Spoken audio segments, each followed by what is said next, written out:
sustainability goals. So far, we've talked about the role blockchains might play to improve the recording and sharing of ESG relevant information like emissions data. The next step is to consider how to tokenize that information to create liquid, investable digital assets that encapsulate the value it expresses. To discuss this, we're joined by Paul Brody, the Global Innovation Leader of Blockchain Technology at Ernst & Young, and JP Terrio, CEO of Uphold, which leads the consortium behind the Universal Carbon Blockchain. So first, Paul, you've been a strong supporter of public blockchains, and other consulting firms went for a private blockchain path. And of course, the one big critique of public blockchain is that they face scalability challenges. Will they be ready for the amount of money and data involved in this global undertaking, which some estimate as much as $150 trillion over the next 30 years? Yeah, I mean, I've got a lot of confidence that public blockchains can handle this, right? So the markets are liquid, the markets are highly investable. There's great progress being made both in terms of the carbon consumption, the carbon footprint of this technology, as well as the scalability. So I'm very optimistic about the ability and actually the usefulness in blockchain technology in meeting these challenges. Hey, Paul, your team has done research into how we tap the kind of vibrant market model that we've seen in the blockchain and crypto space, and how we apply that perhaps to inspiring climate change innovation. Can you explain what you mean by that and what sort of a vision you have? Yeah, I think we've got really sort of kind of two or three really important goals. Number one, we really want to make ESG an investable asset. And it's the kind of investable asset that you can put into the DeFi ecosystem. And so what's been amazing about DeFi and Ethereum is that you can take these assets, right? And they can be things like carbon credits, they can be renewable energy credits, they can be all kinds of things, and you can put them to work in terms of obtaining financing and generating cash flow. So the first goal for us is let's make DeFi turn ESG into an investable asset. And then the second goal is the one that one of your prior speakers talked about, Christina. She was talking about trustworthy data, right? We believe that's an incredibly important thing for an audit firm to have a role in. And we want to make sure that people can invest with confidence in these renewable and ESG certified assets.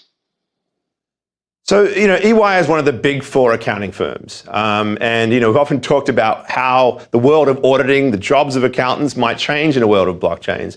So if blockchains are going to allow us to audit transactions automatically, what is the role for the accountants in all of this? So the whole world of assurance today is relatively somewhat backwards looking, right? When auditors sign off on an audit, they basically say, do we believe that a firm is stating truthfully what they have done? And what we are looking forward to is more systems focused on verifying data in real time, right? And so there's a concept called attestation or SOC reporting, which stands for Systems of Controls. And this is where we look at what's in place to make sure that the company is reporting data correctly in real time. So the goal, I think, in a forward-looking way, is shifting the role of assurance and audit towards can we verify the data as it's being reported so that you can transact upon that data without having to verify all of it yourself personally? One challenge we have, Paul, that you alluded to is the garbage in, garbage out problem, right? The idea that if we can't rely on the data, if we can't trust it, then what insight are we actually getting? And even, though some records might wind up being pristine based on how tokenization models are working, how do we really know that we can trust the data that's coming from any sort of source? How do we decide what Oracle is even trustworthy in this context? So this is where I think kind of the Oracle technology is really cool. So there are oracles that are thinking about multiple data sources, but the biggest challenge we foresee on the horizon is the source for many critical pieces of information are going to be a single enterprise, right? And they're going to be the only people who can say whether or not they did something in a very timely manner. And so the issue there is, can you have a third party validate that enterprise is documenting and reporting their information correctly? And that's what a system of controls report stands for, a SOC report. So if somebody says they're doing a SOC report on something, what that means is someone's inspecting the process of how a company gathers and reports data and verifying that it's being done in a reasonable and consistent manner. It's not maybe quite a guarantee, but it's a higher standard than just a single enterprise by themselves saying, well, no one else can real-time verify this, so just trust me. And that's what our aim is to do, is to increase continuously the level of trust that can be delivered against the information flowing onto the chain. Paul, give us an idea perhaps of what a digital asset world might look like where there is truly a global liquid market for this. Well, obviously, one of the most common ones are things like cap and trade concepts, where companies have said that they will cap the total amount of carbon that they spend, or they will publicly commit to getting to carbon neutral. So my goal is to do a couple of things. First of all, can we help companies tokenize both their consumption and their offsets? And then secondly, can we help create a global marketplace where you can take a commitment from an enterprise to go carbon neutral or carbon negative and turn that into cash that can be used to generate offsets or renewable energy. And I think that's the part that's not yet worked out yet. But my goal is to figure out how to turn these enterprise level commitments that are being made individually in the absence of a really structured global treaty, turn those into investable assets that can pay for the enormous amount of capital that's going to require to transform the global energy infrastructure.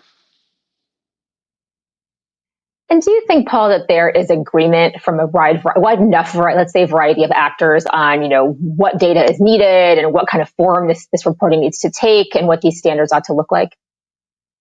No, there definitely is not, right? And so I hope to, and one of the things that got me very excited when you and Michael came to us to talk about the CoinDesk ESG and the consensus discussion here is we would like to be part of that discussion. We want to participate. And when we look around, we don't see a tokenization standard. We don't see an agreed upon methodology. We don't see enough maturity in the market making mechanisms to do all of these things. We sort of know where we want to go, and we talk to our clients who have made enormous commitments and are willing to put significant money behind those commitments if we could all agree upon standards and tools and mechanisms for implementing those and turning those commitments into green and renewable energy investments, for example.